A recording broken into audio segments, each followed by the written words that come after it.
Good afternoon, everybody. I am excited to introduce our grand keynote speaker, Deb Liu. Deb is the president and CEO of Ancestry. She's been named one of Business Insider's most powerful female engineers and one of Payment Source's most influential women in payments. She was previously a senior executive at Facebook. A stellar career there. She's led and created Facebook Marketplace, which is a platform for millions of people today. Prior to that, she was at PayPal and eBay, where she had senior roles. And she's actively involved in promoting diversity in tech. Deb founded Women in Product, a nonprofit with over 30,000 members. She lives here in the Bay Area with her husband and 3 children and enjoys chronicling their family adventures in her mommy school comic strip. She's also an author of a book called Take Back Your Power, 10 New Rules for Women in Work. So I highly recommend reading it. I have. It's been inspirational. And in conversation with Deb is Alastair Goldfisher. He's a Bay Area-based venture capital-focused independent content writer and conference specialist. He was a longtime business journalist, having covered the venture capitalist community, startup, and multiple tech sector in the last 3 decades. So please welcome Deb and Alastair in a conversation. Put your hands together, ladies and gentlemen.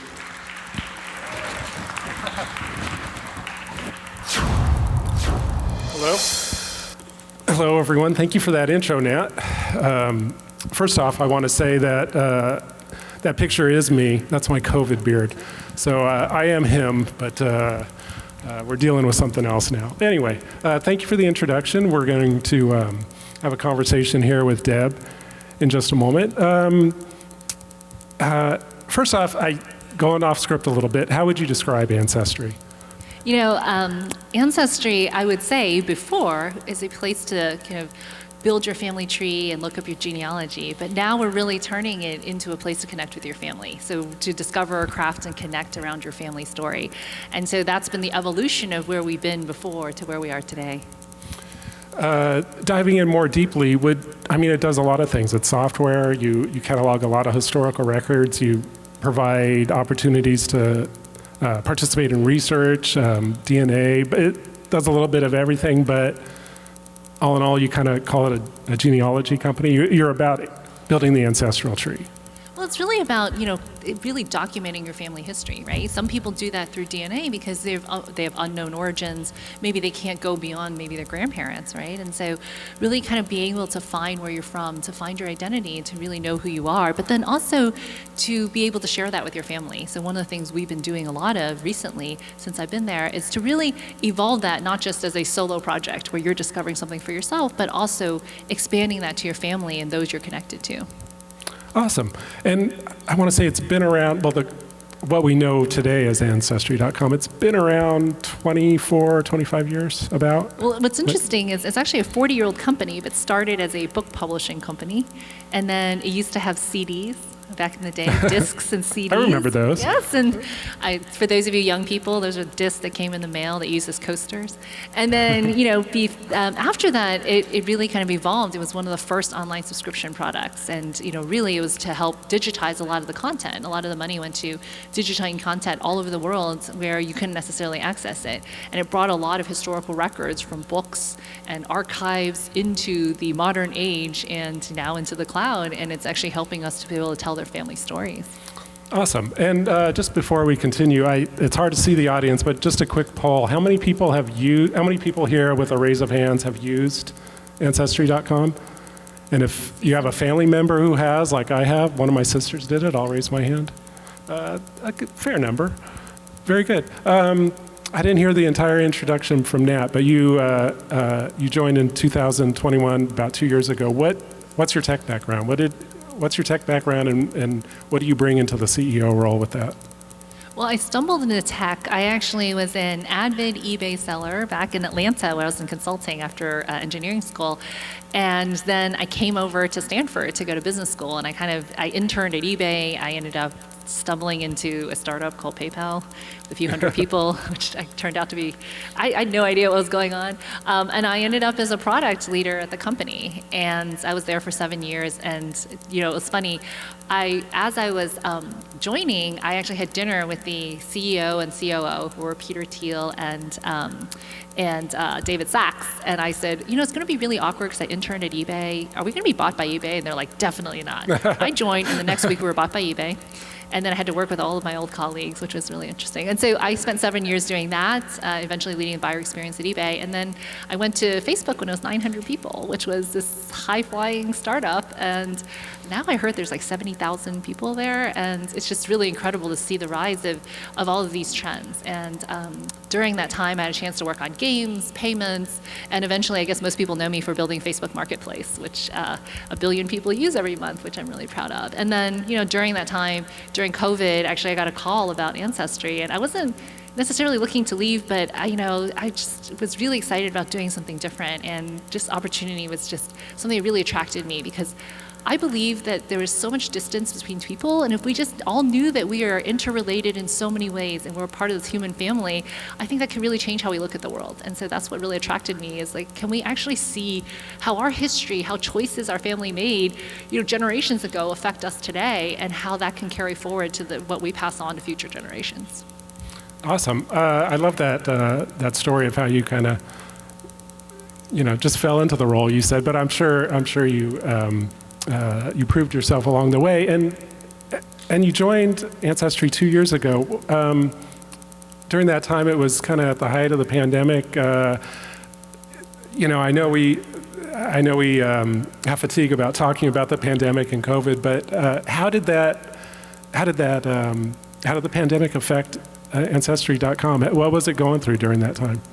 Well, I think in some ways people were much closer to their families because they were trapped with them and they also were seeing that they're facing, we lost 1 million Americans during that period, and we're losing family histories and memories, and so people were racing to document those things as well. And they were also, if they weren't close to their family, like physically located with their family, they could not see them for almost a 2-year period. And so it was a reminder of how important families were, and that was really helpful in some ways to the business. But also it changed the way we had to work as a company. We had always been an in-person company. We have a headquarters in San Francisco, a headquarters, and our main headquarters in Utah. We have offices internationally as well. And we had been an in-person, kind of everyone shows up, 5 days a week kind of office. And suddenly, how do we continue to lead a company through this? And so the first thing I did, so before I even joined, they said, hey, we have a return to work plan. So I joined in March 2021, and our return to work plan was we're going to come back in, something like July 1st. Well, everyone who knows that did not happen. So then, in September, we're like, definitely September 1st. And then we realized something, which was the company was still working really well without having to be in the office 5 days a week. Why are we going back to where we are? Because we were going to do kind of a 3-day required. And then we said, well, what if we just let people choose? And we can have a hybrid environment where people can choose when they want to come in. And that's really changed, it had to change the way we did things first. But also, it gave people so much more freedom. And the stories we hear about from our employees is that they have so much, people come up to me all the time and say, hey, I can now pick up and drop off my kids because I can work my meetings around kind of the early morning drop-offs, and otherwise I would have to have someone else drop them off and then rush to the office. And something as simple as that, like being there for important things, but also being able to get your work done. We should trust people to do their work. And so we just changed the way we do things, and now we recruit from many places we could never recruit from as well. And so we've attracted talent, which we could never have attracted as well. And so I think it's been really helpful, but it was a forcing function. You should never let a good crisis go to waste. And I think for us, it really changed the way we looked at the world. And I actually hope, I hear a lot of companies are forcing people back to work, and I hope that there's still flexibility for those who value it. I love that. That's very positive. I'll come back to that remote work stuff, but talking about when you joined, March 2021, first-time CEO, what sorts of challenges and opportunities, did you have right off the bat? Was it mostly the remote work versus, RTO, return to office, or what was it that you were facing? Well, I think that joining a company where it's 40 years old with such a storied history, with such an amazing brand, the question is, what do you add? right? What is your special, what is the thing that you bring to the table? And I think when I got in, the first thing I wanted to do was listen. And I actually wrote this, and by the way, I have a newsletter, which in Substack, where I live shared my experience, and I wrote a guide to onboarding to a new job, and I actually talked to a bunch of people, how should I onboard to this new job? And then I had a 30, 60, 90-day plan as well, and then, I just listened. And I thought that process was so helpful because it gave me time to really understand the culture, what is changeable, what are things that's going to take longer to evolve, and things that shouldn't change.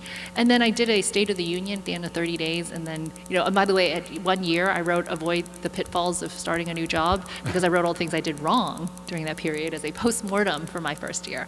And I think that experience really taught me that, whenever you go into a new job, you come in with all these assumptions, and maybe 50% of them are right and 50% of them wrong, and you just don't know which ones. And so part of it is really being able to listen, but then know how to, to understand what role you want to play, and then how to execute on that. Any tidbit, 1 or 2 tidbits you could share of lessons learned, things you did wrong? Well, the interesting part was, I'll give you one example, is everybody said, well, it's really hard to make decisions because everyone wants to get involved in every decision. And I said, okay, well, how do you feel if you're excluded from a decision? They're like, terrible. I don't want anyone to exclude me from any decisions, right? And so, again, it's a culture, right? Everybody is saying it takes a long time to get things done because everyone has to include everyone else, but then no one wants to be left out also on the other side. And I'm like, this doesn't work both ways. So one of the things we've done is we instituted themes around our work. We have a single-threaded owner. We have, because it was really hard to know who's the driver. And so now we have kind of the person and the driver in our Daisy, that single-threaded owner owns that theme, and then we have an approver so that everything is much more organized. Before it was just, you had to persuade lots and lots and lots of people, and heaven forbid somebody was on vacation, because then you had to catch that person back up. And it was just a very kind culture. Well, I would say a very nice culture, but it wasn't kind because it took a lot of effort to get anything done. And so, that did take some time, but I think we instituted our roadmap, and then the next year, and then this past year, we instituted the single-threaded owner, this really clear escalation meeting, and it's really helped us to execute better. But again, a lot of that was, having to say the implicit and make it explicit to everybody, which is, here's how we're going to do things. In a good way, a lot of people said, it's nice to know who to go to. And it wasn't always an easy thing, but I think it's really transformed how we think about things. Awesome. Going back to that remote work, excuse me, the company is based, the headquarters are in Utah, where it's always been.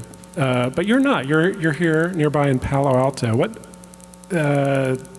is that difficult to lead a company as a CEO remotely? Well, the last CEO actually lived in the Bay Area as well. We do have a San Francisco office, although I think the attendance in our Utah main office is actually much larger. And, I go there pretty regularly. I'll be there, I'm leaving on Monday, and I'll be there for 4 days next week. And I usually often go for about a week, a month at least.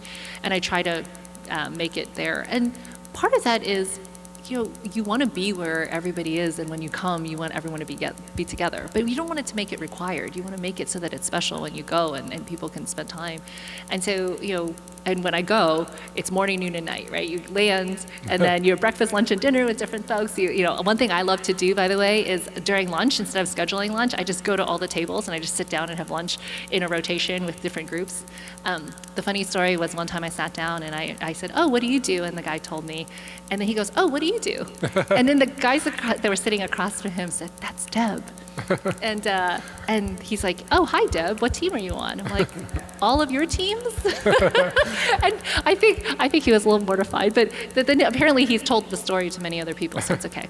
But I just think, it's just so amazing to be able to actually meet people you would otherwise not talk to across the company. And so, and then I do a roundtable dinner where we ask the same question. So I invite people from across the company who don't work together, and we do a dinner when I'm there, and it's fascinating. I ask the same question. If you had a magic wand, what is one thing you want or you would change about the company? Could be your project, it could be something else. And just to hear the amalgamation of different perspectives, because somebody who works in ProGen would have a very different experience than in engineering versus, especially platform engineering versus the mobile side, designers, and just to hear kind of those experiences and have people share those stories. And I've been doing that for the last couple of years, and I've learned so much.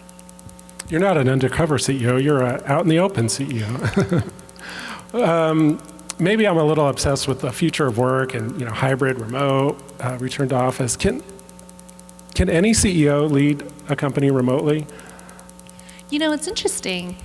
I don't think people would have said yes before the pandemic, and yet so many companies have been started in the pandemic. Like, there's a bunch of startups. There's, I invested a bunch of funds. They're like, okay, like half of our companies are fully remote, right? And I was thinking, wow, to start that way. And once you hire people from all over the country, all over the world, there is no coming back. What are you going to do? Everyone, let's go move to Texas together. Like, that's going to not happen. And so, I do think that that's going to force these companies to do better and think about processes to make it work. And, I think that's a good thing, because then people will opt to what they want. Some people will want the in-person experience in a local town. That's amazing. But maybe you want to live in a place where, for example, my mom's health hasn't been very good. She luckily moved in with me, but she lived in a small town. If I had to go back to take care of her, I could not work in tech because there were no jobs.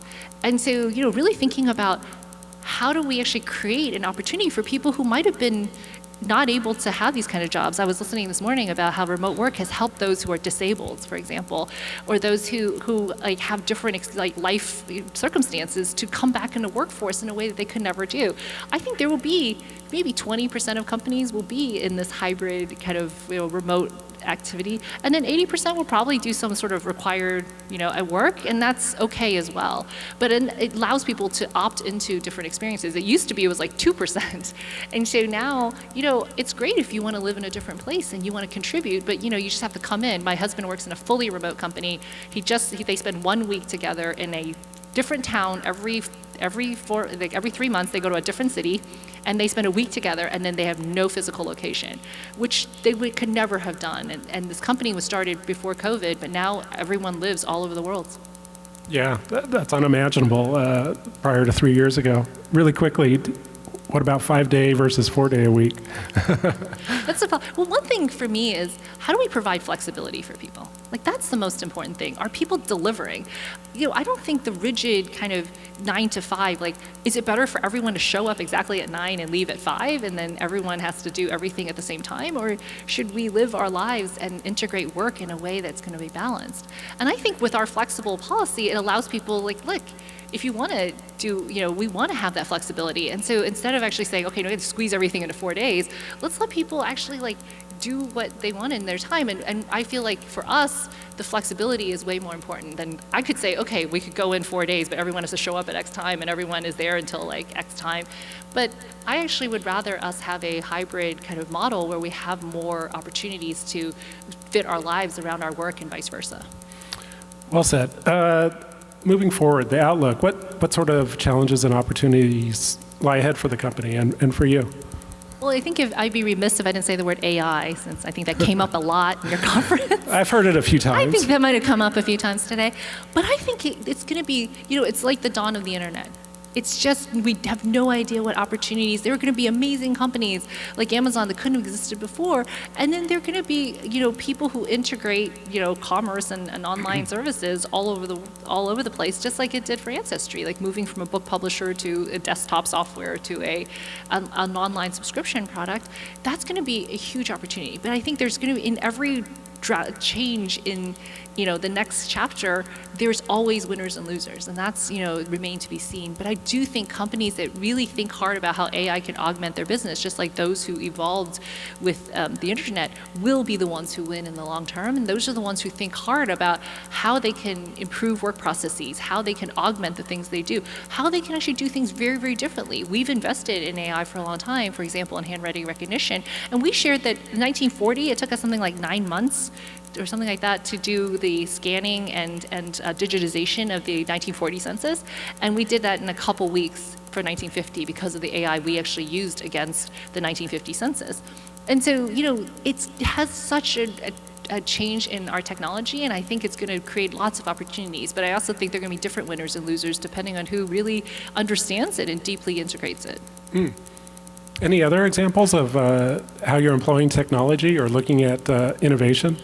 Well, we have actually a set of proprietary technologies around how we help people discover their families. And, even just most people don't think about this as AI, but actually all the ranking algorithms you use are actually a form of actually trying to understand what you're looking for, but it's not very personalized.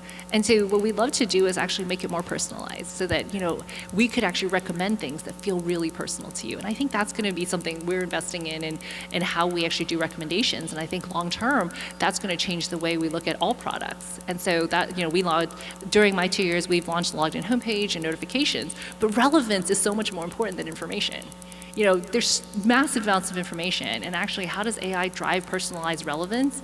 That's going to be so powerful to our product, because now you're not wading through hundreds and hundreds of pieces of data, which are hints for your family tree or information. Would you want to meet this person who's matching to you? Like, how do we know, right? And so really understanding what your behavior is and what you want to learn, that will be so powerful, because then we can offer you, Eric Schmidt once said that if we were really good at search, the first answer would always be the right answer.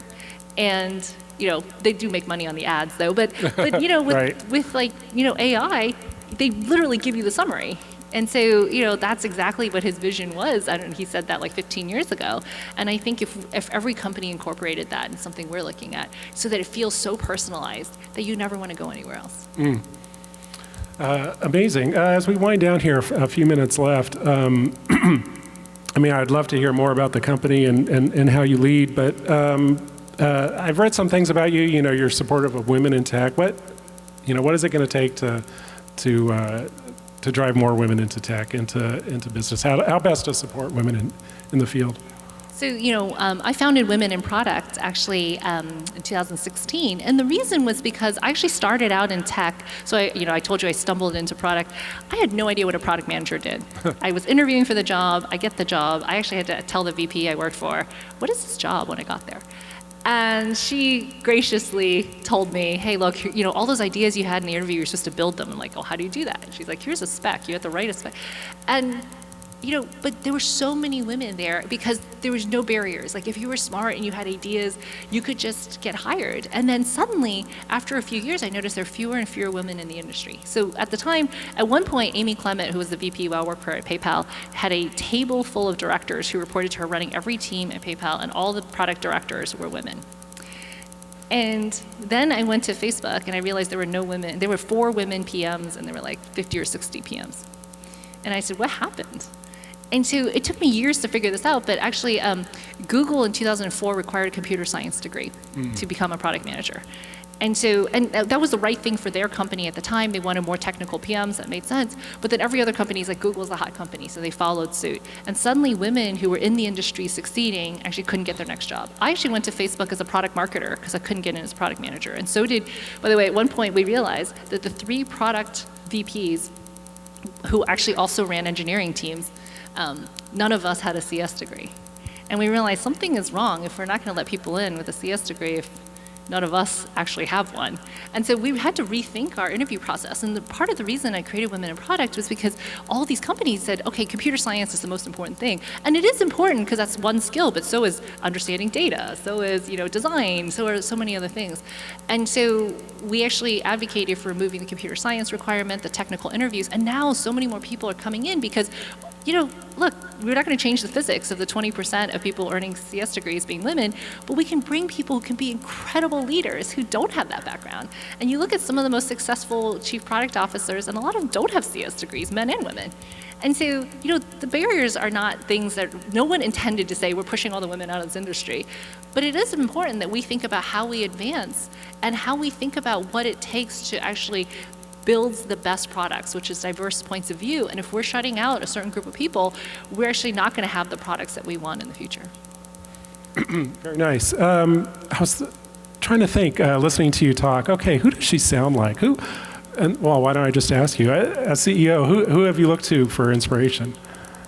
That's an interesting question. I've never been asked before. I hope I sound like me. No. Yes. But actually, I really admire the pioneers who actually had the courage to, I went to a CEO conference a couple years ago, and I walk into the room, and there were like a dozen women in there, and it was like 250 CEOs. And I was the only woman of color. And I thought, this is not how I want to see the world. But before me were dozens and dozens and hundreds of women who made it there, and people who are minorities who never had that chance and should have been there. And so I said to myself, next year I hope there will be more. If I show up well, they'll invite more people like me. Hopefully people invite more people like me into the C-suite. And I hope that we do that, which is to honor those people, like, for example, Grace Hopper, like these early, the women from, if you watched Hidden Figures, like, there's so many incredible leaders who have come before us who weren't given the same chance that we are. And how do we honor that chance, but then pay it forward so it's easier and easier? And I wrote my book about that at the end. I said, I hope at the end of the book, my daughters will read this book someday and think it's completely anachronistic, because we don't need to actually fight for a place, because other people have made it easy for them, and they can fight for something else. And but that's what I hope for all of us. Awesome. I hope there are more CEOs like you too. One last question. If you had a magic wand, what would you change about Ancestry.com? I want the product. The one thing I talked about is the theme we've had since I've been there is me to we. How do we actually, look at family history not from a singular lens where we're doing it for ourselves, but we're actually doing it for our families, we're doing it for our community. So that's a lot of work we do. And the second theme has been Ancestry for All. How do we make this product much more accessible to people who might be like me, or people in this audience who we don't have necessarily records from India or China, from Asian countries, but we still love our families and we still want to tell our family stories. We want to take that shoebox of pictures. I have my grandmother's photo album, and I've been terrified to send it away to scan because it might get lost, but I want to figure out how to bring that online and share it with my family. And those are the kinds of things where you want to talk about what she was like when she was 30, not, but I've been holding on to that photo album because it's literally falling apart because it's, 70 years old at this point. And so I think the part, I want to make Ancestry a place where everyone can talk about their families, connect with their families. And so that's the dream I have, and that's what we're working on today. Awesome. Well, I wish you luck and best in that endeavor. And we are perfect on time. Well, thank you, everyone, for listening in. Will you please join me in thanking our guest, Deb? Thank you. Well done. Thank you.